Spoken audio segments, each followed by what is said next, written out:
comité central du Parti communiste révolutionnaire de France m'a chargé de faire cette déclaration sur le premier tour des présidentielles.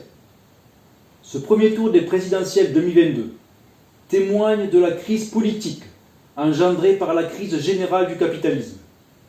À plusieurs reprises, ces dernières années, il a été signifié que les représentants bourgeois issus des élections qu'ils organisent ne sont plus légitimes. D'abord, l'abstention d'ordinaire la plus faible pour le scrutin présidentiel, qui est le moment le plus important dans la 5e monarcho-république, justifiant le plus grand déploiement médiatique et financier. L'abstention, donc, a encore augmenté de 4%, à 26,3% et à 40% chez les moins de 34 ans, alors qu'elle avait déjà atteint un des plus hauts niveaux en 2017. Ajoutons que le vote blanc et nul a réuni 1,6% des inscrits. Le dit vote utile des institutions a joué à fond. Macron récolte donc 20,1% des inscrits seulement. Le Pen, 16,7% des inscrits seulement. Notre parti rappellera toujours qu'environ 30 à 40% des ouvriers, selon les estimations, sont interdits de vote, étrangers sans droit de vote, pauvres non inscrits sur les listes électorales à cause d'illettrisme ou de sans domicile fixe ou de non-comptabilisation du fait d'obstacles administratifs et bureaucratiques, etc. Aussi, avons-nous pu voir tout le décalage des candidats de la bourgeoisie avec les aspirations des travailleurs, tandis que les réformistes, désormais en partie regroupés derrière Mélenchon, ne peuvent proposer une alternative durable et régler les problèmes quotidiens. Et un PCF social-démocratisé, toujours à 2%, qui devra encore jouer des alliances avec le PS et d'autres pour sauver son parti d'élus et de permanents. Avec des candidats comme Macron, Zemmour, Le Pen et Pécresse, sans oublier Hidalgo ou Jadot, c'est tout un bloc bourgeois qui a tenté d'imposer dans le débat public ces thématiques pour diviser les travailleurs, si bien que les formations politiques les plus à gauche leur ont emboîté le pas sur des questions de sécurité, notamment. Mais la question de la vie chère et du pouvoir d'achat, des fins de mois impossibles et des salaires s'est invitée comme une réalité de premier plan dans ces élections organisées par la bourgeoisie.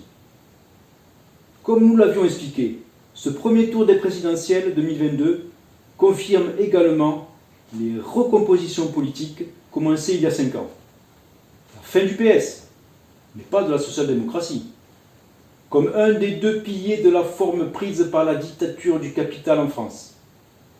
Même si ces positions locales au sein des institutions bourgeoises restent fortes, avec les mairies, les départements, les régions, l'autre ancien pilier de la dictature du capital, la droite, a continué son affaiblissement autour des républicains.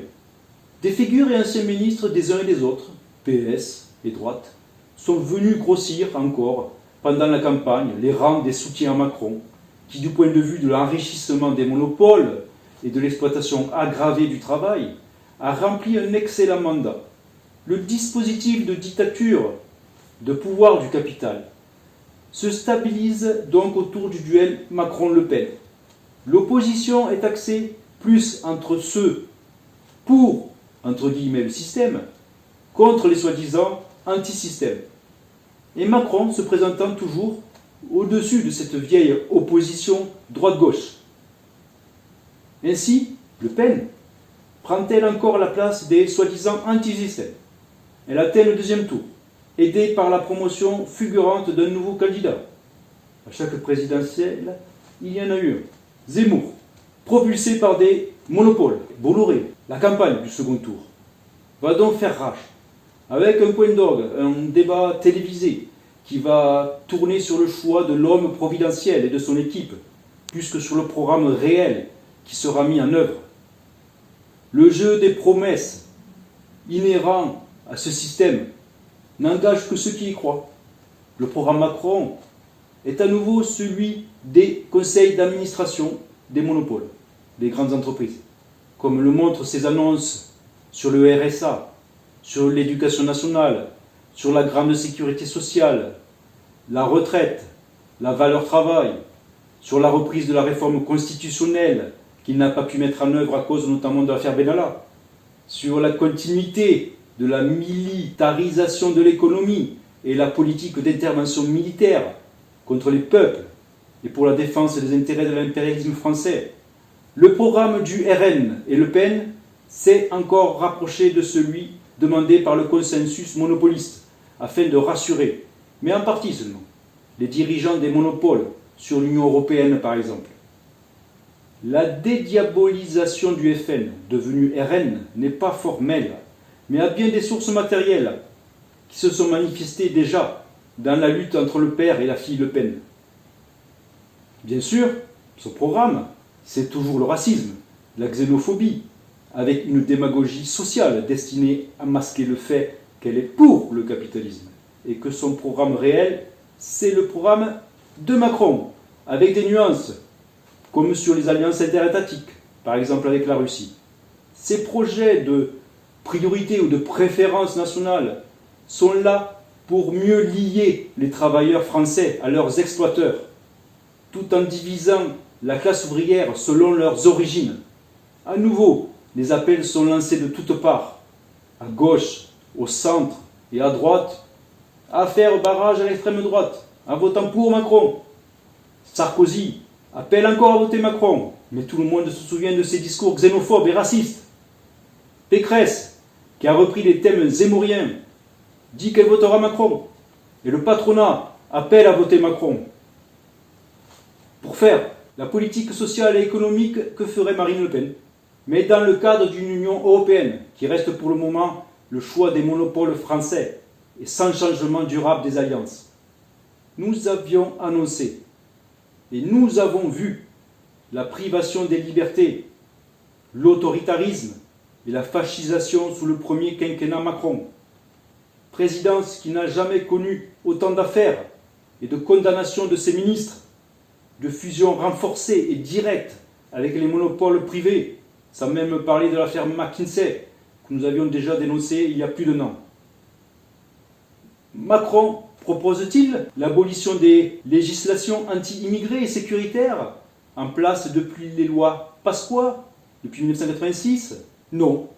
Il a multiplié les lois et décrets généralisant les mesures administratives, d'interdiction, la justice n'y a plus son mot à dire, de fermeture, de répression et de surveillance policière, la loi SILT du 30 octobre 2017 sur la sécurité intérieure, la loi d'avril 2021 sur la sécurité globale, la loi par exemple d'août 2021 dite sur le séparatisme.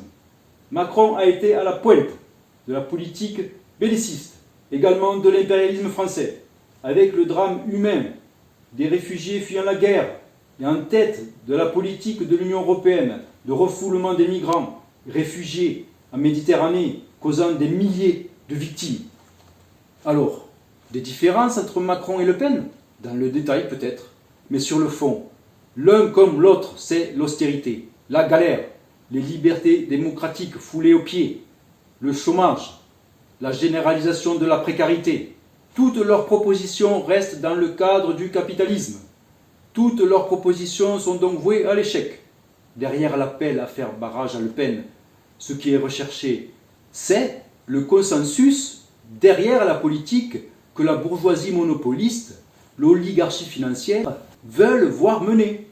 L'enjeu du deuxième tour n'est pas démocratie bourgeoise ou fascisme. Poser le problème dans ces termes, c'est au mieux se tromper d'époque et plus sûrement participer à une opération de mystification politique en s'appuyant sur le caractère antidémocratique de la Ve République depuis le coup d'État gaulliste de 1958. La contradiction principale reste bien, demeure entre le travail et le capital, non entre démocratie bourgeoise ou fascisme. La montée du Rassemblement national dans la vie politique française est grave, mais pour autant, dans le moment présent, et c'est toute la différence, le danger d'éradication du mouvement ouvrier et populaire par la terreur n'est pas à l'ordre du jour.